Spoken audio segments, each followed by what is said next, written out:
আমি কি আপনাদেরকে আজকে বলবো এই পৃথিবীর সবচাইতে বড় অপরাধ, এই পৃথিবীর সবচাইতে ঘৃণিত অপরাধ, এই পৃথিবীর সবগুলো অপরাধকে যদি এক জায়গায় নিয়ে আসা হয়, আর এই পৃথিবীর সবচাইতে বড় অপরাধকে যদি এক জায়গায় নিয়ে আসা হয়, পুরো পৃথিবীর মানুষ আর জিন মিলে সবাই মিলে অপরাধ করলে সব অপরাধকে যদি একত্রিত করা হয়, আল্লাহ যতটা রাগ না করে, কোনো একজন মানুষ যদি শুধু একটা অপরাধ করে আল্লাহ এর চাইতে অনেক বেশি রাগ করে।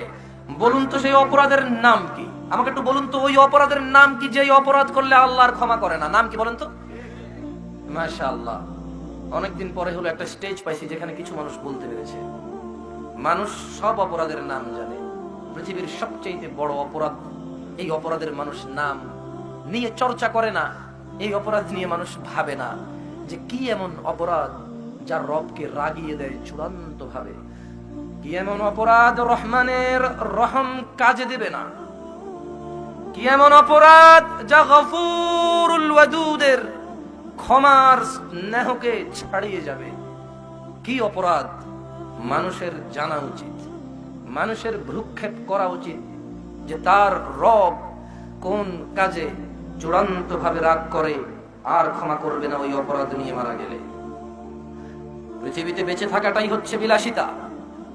বেঁচে আছেন মানে ক্ষমা চাইতে পারেন, বেঁচে আছেন বলেই তো খিদা লাগে অনুভব করতে পারেন, আল্লাহ রিজিক দেয় তা ভাবতে পারেন, বেঁচে আছেন বলেই তো অসুস্থ হন, আল্লাহ সুস্থ করে তা ভাবতে পারেন, বেঁচে আছেন বলেই তো দরিদ্র স্বাবলম্বী হতে হবে, ধনী হতে হবে, আল্লাহ ধনী করে স্বাবলম্বী করে সেই অনুভবটা অনুভব করেন। বেঁচে থাকাই সবচেয়ে বড় বিলাসিতা। মনে রাখবেন, বেঁচে থাকাই সবচেয়ে জীবনের বড় আনন্দ।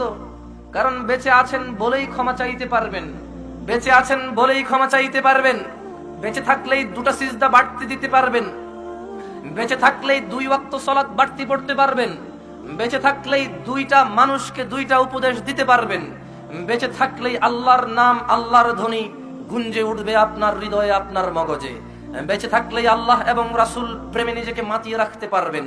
মরে গেলে হিসাব নিকাশ শেষ। মানুষ, পরাণগঞ্জের মানুষ, কি সেই অপরাধ? পরাণগঞ্জের মানুষ, অহংকার করো না। পুরুষ ও মহিলা নানান নামে তুমি বিভক্ত হতে পারো, নানা দলে তুমি বিভক্ত হতে পারো, তোমার অনেক হুজুর থাকতে পারে যার সাথে আমার মেলে না, তোমার অনেক মুরব্বি থাকতে পারে যার সাথে আমার মেলে না। পরাণগঞ্জের মানুষ, আমাকে অবহেলা করো, যায় আসে না, তবে শুনো পরাণগঞ্জের মানুষ, রবের সাথে অহংকার করো না। রব তিনি যিনি 7 আসমানকে কিয়ামতের দিনে ডান হাতে ভাঁজ করে রাখবে। সুবহান আল্লাহ, এত মহান রব। অহংকার করো না রবের সাথে।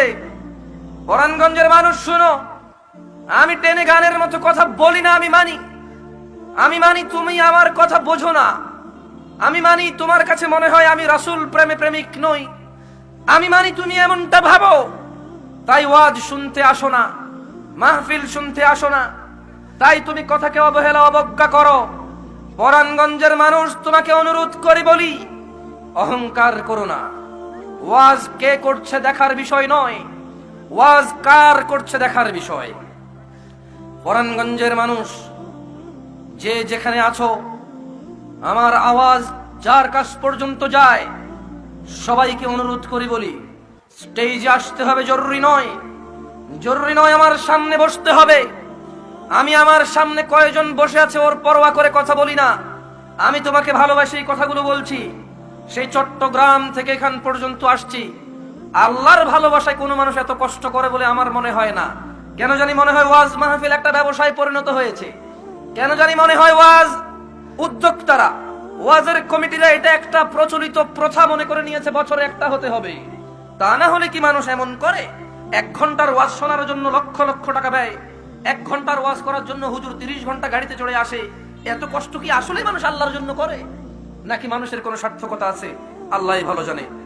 পরাণগঞ্জের মানুষ, লোকমান হাকিম তার ছেলেকে বলেছে, হে আমার ছেলে, হে আমার ছেলে, হে আমার প্রিয় ছেলে, আদরের ছেলে, লা তুশরিক বিল্লাহ, তুমি আল্লাহর সাথে শিরিক করো না।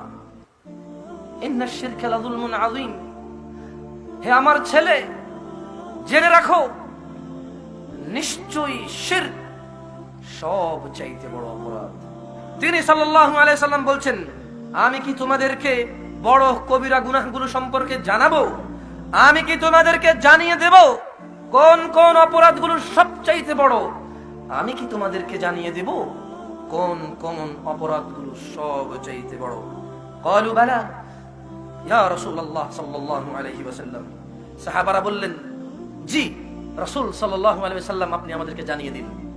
জনাবে মুহাম্মদুর রাসূলুল্লাহ উদওয়াতুনা হাবিবানা রাসূলুনা মুহাম্মদ সাল্লাল্লাহু আলাইহি ওয়াসাল্লাম বলছেন, ক্বালা আল ইশরাকু বিল্লাহ, ক্বালা আল ইশরাকু বিল্লাহ, মানুষ জেনে রাখো পৃথিবীর সবচেয়ে বড় অপরাধ হচ্ছে আল্লাহর সাথে শিরিক করা।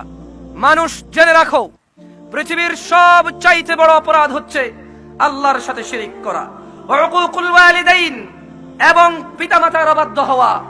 যুবক তুমি জেনে রাখো, রাসূল সাল্লাল্লাহু আলাইহি সাল্লাম বলছে, এই পৃথিবীর সবচাইতে বড় অপরাধ আল্লাহর সাথে কাউকে অংশীদারিত্ব করা, আল্লাহর সাথে কাউকে শিরিক করা, এবং তারপরে সবচাইতে বড় অপরাধ হচ্ছে নিজের বাবা এবং মায়ের অবাধ্য হওয়া। হ্যাঁ, তোমাকেই বলছি, তোমার ওই কৃষক বাবা যে তোমাকে পড়াশোনা করিয়ে ডাক্তার বানিয়েছে, ইঞ্জিনিয়ার বানিয়েছে, যার যৌবন শেষ করে বিদেশে কাটিয়ে তোমার অন্ন আহার বস্ত্রের ব্যবস্থা করেছে, তোমার মায়ের ইজ্জত যে রক্ষা করেছে, তোমার ওই বাপটার কথা বলছে আমরা। তোমার ওই মা, যে মা হাত না ধুয়ে তোমাকে এখন খেতে দেয় আগের মতো করে, যেমন আগে দিত। তোমার ওই মা যে গোসল না করেই তোমার পাশে বসতো আগের মতো করে। তোমার ওই মা যে তখন তোমাকে কুকুরে কামড়াবে তাই তোমাকে আগলে রেখেছে, পুকুরে নদীতে পড়ে ভেসে যাবে তাই তোমাকে আগলে রেখেছে। তোমার ওই মা ক্ষুধার যন্ত্রণায় তুমি কাঁদতে দৌড়ে গিয়ে দুধ খাইয়েছে। তোমার ওই মা লজ্জা পেয়েছিল, অলরেডি তোমার 4টা ভাই বোন আছে, তোমরা অভাবের সংসার, তুমি তোমার মায়ের পেটে এসেছিলে, তোমার মা লজ্জায় আঁচল দিয়ে পেট ঢেকেছিল। তোমার দাদি শুনলে, এই এখানে কথা কিসের?